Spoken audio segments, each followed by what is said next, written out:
So what I'm going to talk about is basically build on especially Aviad's work, but in Latin America. But before I do that, I want to talk a little bit about where these projects come from. This is a project that's in the makings for the last 20 years, and it started in 2001. And it's basically, for me, what it was about, I've always been interested in the circulation of what I call Moroccan Jewish materiality, spirituality, and Moroccan bodies globally. So this is a project about global Moroccan Judaism. And I've been interested in this connection between Morocco and Israel as far as my work on Moroccan Jews in the South.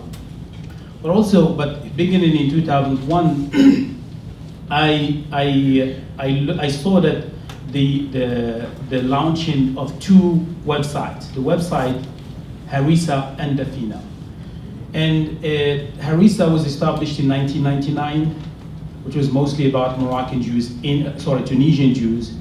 Then later on, around early 2000, when I began my PhD at the University of Arizona, there is a new website started which is called Dafina.com, which is basically about Moroccan Jews. So I began my ethnographic investigation mostly through using phones and online interviews by first of all looking at how can I do a study. So I'm going to skip the anthropological theory about how do you do ethnography online and so on and so forth. I'm going to talk mostly here about details around this project and what its connection to how can you study global circulation and migration using online material. So this project began, as I said, by first of all locating people who can talk. So this is why this connection between what we share as Moroccan Muslims or Jews sometimes is very important. So I contacted a friend, somebody that I actually met later on in 2014 after almost 14 years of just knowing him online, and he happens to be a friend that I share with Vanessa, for instance, here, George Sabat.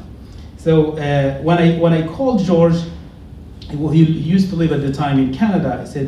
He said, I personally do not know, asking him about if he can introduce me to the website Creator, because I was having a hard time actually getting into the community, the online community. So his reflection was the following. I personally do not know the creator of Dafina, but I have a friend who put me in touch with him. We communicated virtually. His name is Jaco Halfan, who actually was the creator of the majority of online websites, and it happens to be located in Los Angeles. And later on I talk about why Los Angeles is important to this project. So if you want to get in touch with him, I can tell him. I am also an active participant in the forum of Dafina under the nickname Joe Said. In addition, I am in touch with the webmaster of www.darna. This is later on, where Darna becomes actually another major website where Moroccan Jews circulate their ideas, their friendship, and so on and so forth online, whose forum is similar to Dafina.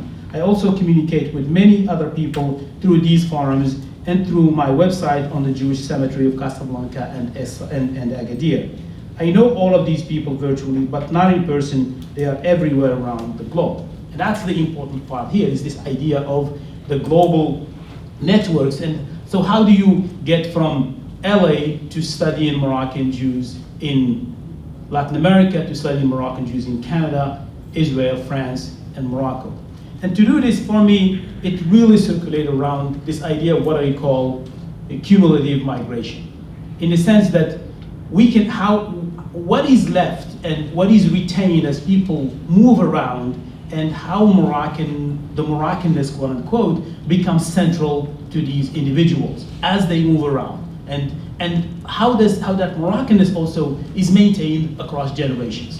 So because LA becomes important, if you look at, I'm doing an ethnography right now on Moroccan Jewish community in LA, both in the Valley as well as in Beverly Hills and around, and there are small pockets of Los Angeles, but the majority of the ethnographic work is done mostly in the valley, where you have the majority. The earliest migrations was in the late 1940s. Most of it is coming from by Moroccan Jews who worked with the American army after the 1942, and then you have a first wave in the 40s, a second wave in the 50s. Then you wait till the 1960s and 70s, and you have a major migration coming largely from France. And then by the 1980s, 1990s, you have a new diasporic movement coming largely from Canada and Israel. And that's why this melting pot, if you can think about it that way, becomes a space where you have this really diversity of experiences that are now being added to by a lot of Moroccan Jews who are coming from Venezuela, and this is where the connection with Aviad's work, and Brazil via Miami. So when you think about LA here in this context, how can we understand the Moroccanness of a community that over longer terms, from the 1940s to the present, maintain or try to maintain some sense of its connection to Morocco, but also its connection in many ways, its spiritual connection to the Holy Land. And I see it, the way I think about it through the synagogue. I think a lot of people have through a lot of conversations and ethnographic encounters that I had with many members of these communities, from the high class to the middle class to the lower class, everything really revolves around new synagogues, either synagogues that are highly influenced by an Israeli culture, which is largely youth-based, and then synagogues that are really tend to be Moroccan, traditional Moroccan in the early migration, which is mostly in what we call Habanim synagogue, which is in the valley. And through the study of the synagogue, what you see a continuation, or at least an expression of identity via food, via music, which connects all what my colleague here mentioned, and also via the spiritual. The spiritual becomes central in this connection, and it's really mediated through Moroccan visits to either Hilot annually or every other year. So from that perspective here, what becomes actually discussed here among many of these members of these now a Moroccan, we can't call it yet a Moroccan American, because it's still information. I think it's still largely information, because you don't have a nucleus, a very strong nucleus, because it's very dispersed, and it's also leading to a new generation of Moroccan Americans. And these Moroccan Americans are largely they're transmitting, or at least highlighting, their identity through new language, which is English. We're talking about the third generation here. The first and the second generation are still generations that communicate their identities through either French or Moroccan Arabic.